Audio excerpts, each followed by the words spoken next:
Comment, like, subscribe. The bell keeps you notified. It helps the show thrive.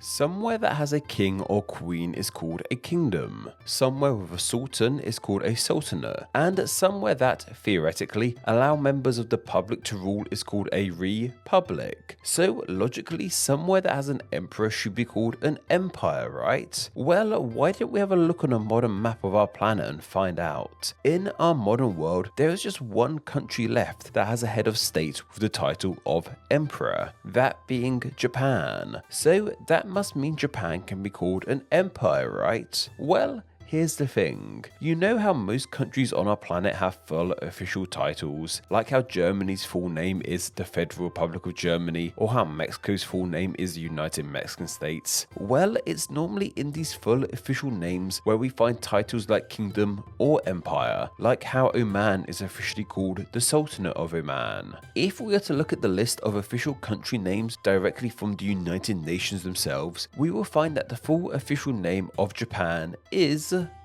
Japan.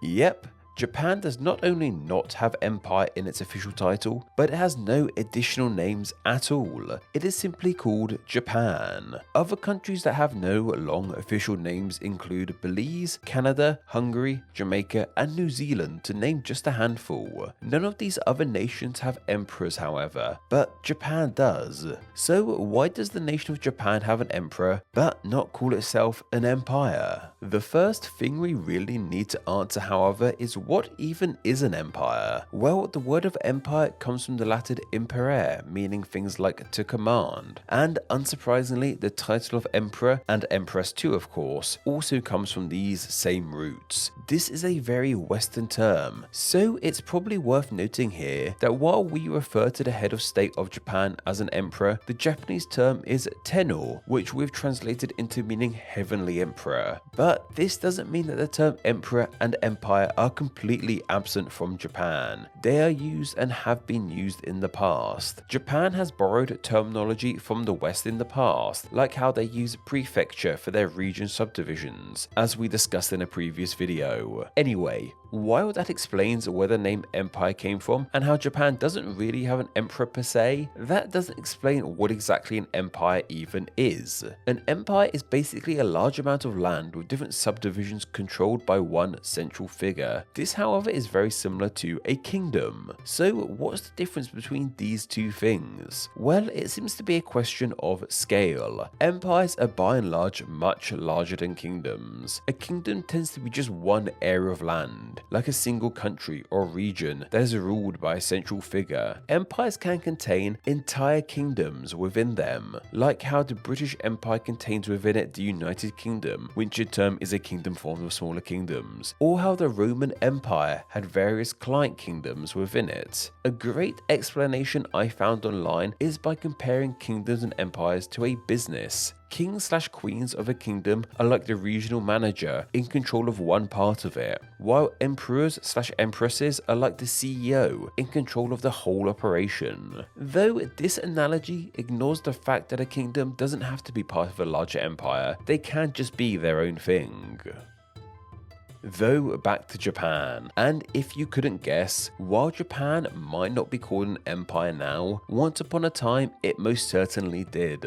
And like many empires on our planet, the land that this empire claimed reached out further than just the islands that we now link with Japan. At the empire's peak in 1942, its claim reached far into parts of modern day China, Korea, and a huge chunk of Southeast Asia. This was actually relatively late into the Empire of Japan's history, however, and emperors in Japan go a long way back. In fact, it goes so far back that the first emperor of Japan is more a legendary figure than a historical person. But with most legends, there must be a grain of truth somewhere within it all. This first emperor was one Emperor Jimmu. He was believed to be a direct descendant of the Japanese sun goddess of Amaterasu, and all emperors and empresses since then have all claimed to have direct descendancy family to this goddess too. All these emperors and empresses are part of the imperial family of Japan, and traditionally, their family lineage really can be traced from that first ruler of Jimmu to the emperor of Japan today, Naruhito. While the throne of Japan dates back to ancient times, in the past it seems like the power of the emperor of Japan was fairly limiting. Back then, they seem to have been pretty symbolic, however other rulers of Japan still respected them. This however led ancient Japan to having a bit of a power vacuum with no central rule. While the imperial family were around based in Kyoto in the past, Japan was more or less ruled on a settlement by settlement basis by various powerful families and landowners. It was around the 12th century AD that things started to change however, and this was with the introduction of the samurai. These samurai were initially introduced to protect the land and keep order. However, their powers soon started to grow, with one particular samurai seizing on the lack of central power in Japan. That being one Tokugawa Ieyasu. He saw the lack of central power in Japan and realized that the samurais and the shoguns, who oversimplified were the heads of the samurais and Tokugawa was one by this time, could easily fill that void simply with military might. This led to the Battle of Sekigahara on the 21st of October 1600. Tokugawa Ieyasu and his men were victorious and he became the sole ruler of the entirety of Japan. To this day, he is seen as one of the most important figures in unifying Japan. This however commenced the start of a period of Japan's history known as the Tokugawa Shogunate. This is when shoguns and samurais ruled over Japan instead of landowners and noble families. They also based themselves in the city of Edo instead of Kyoto, which later got renamed Tokyo. It's a whole thing. Though the imperial family however still resided in Kyoto at this time. What's interesting is that this new shift in power didn't abolish the monarchy altogether, rather the shogunate allowed the imperial family to carry on doing their thing in the city of Kyoto. They continued their duties and performed their rituals, however this was more for religious purposes as opposed to legislative purposes. The Tokugawa shogunate period of Japan was a deeply important part of their history, and it lasted hundreds of years, from 1603 to 1867. Though as important as it was, it never called itself an empire. The concept of an empire in Japan, however, would become a lot more solidified in the next phase of Japan's history, that being the Meiji Restoration. By 1867, the shoguns and the samurais were starting to lose the authority they had been holding on to over the last 200 or so years, and there was a growing demand in the land for power to be given back to the imperial family of Japan. The emperor at this time, however, was one Emperor Meiji, who was actually just a 14-year-old kid. Though nevertheless, clans who supported the emperor were able to topple the Tokugawa shogunate in 1867, and the imperial family were once again rulers of Japan. As mentioned, during the Tokugawa shogunate and even prior to it, the imperial family of Japan actually held little power, being seen more as symbolic and religious figureheads. This changed drastically with the Meiji Restoration, however. Now the emperor held sovereign power, with his control of the politics and military of Japan being fairly close to absolute. This led to a rapid change and modernization of Japan in its politics, economy, and social structure. During the Tokugawa shogunate, Japan went through a period known as Sakoku, meaning it closed itself off to the rest of the world on the whole. Now, however, Japan was open to planet Earth, and upon realizing many other nations had amassed large empires, it wanted additional land for itself too. It was in 1868, the year after the start of the Meiji Restoration, that Japan officially dubbed itself the Empire of Japan, as now the emperor was the one calling the shots. Well, his oligarchs and nobles were out to say. As I mentioned, he was a literal child. During the start of the Meiji Restoration, Japan started to claim land beyond its own islands. This includes lands like the Kuril Islands, which now belong to Russia, and the Ryukyu Islands, which is still a part of Japan to this day. Aside from islands, however, Japan also laid claims to parts of mainland Asia too. Most noticeably, the entire Korean peninsula was under the rule of the Japanese Empire from 1910 to 1945, and the area of Manchuria too in modern northeast China.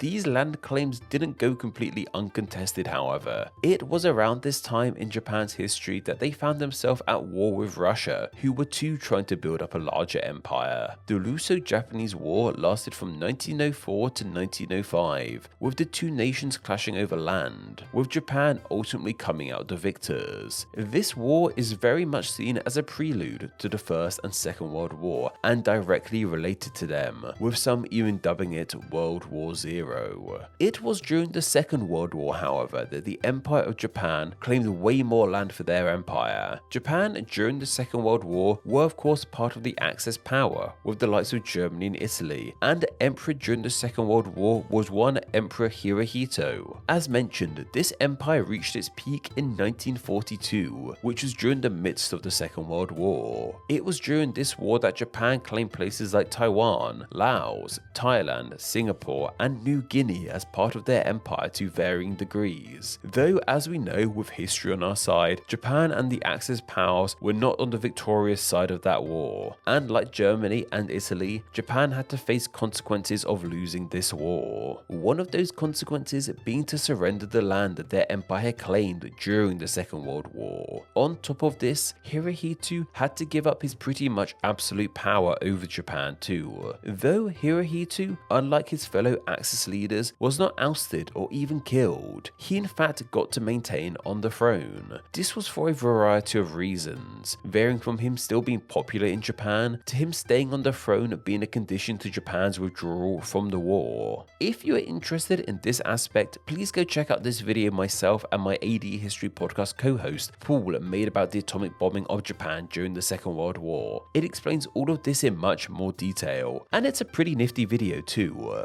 However, with his power and extra land gone, it meant that the emperor was once again just a symbolic role, like it had been for so much of Japan's past. And another condition Japan faced post-war was to stop calling themselves an empire, to remove that part of their name and their history and to leave it in the past. It became known as the State of Japan, or in Japanese, Nihonkoku. This is the closest Japan gets to having a long official name, though as mentioned, officially it is just called Japan. All this left Japan in a very unique position, that being the position of still having an emperor on the throne, but not having an empire to go along with their emperor, hence the lack of empire in their name.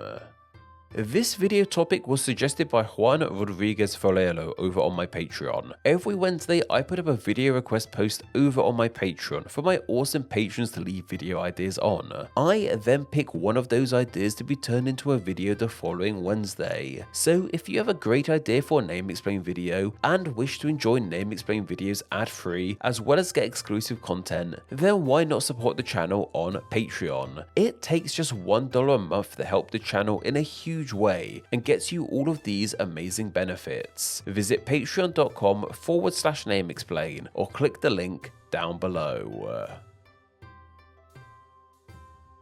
Name Explain depends on viewers like yourself supporting the channel financially on Patreon, so a huge thank you to everyone who does. Donating just $1 a month helps the channel amazingly and gets you bonuses including ad-free videos, exclusive content, and the power to request ideas to be made into actual Name Explain videos. $2 a month gets you all that, plus your name here with all these awesome people. Visit patreon.com/nameexplain or click the link down below to find out how you too can support the channel. Thank you.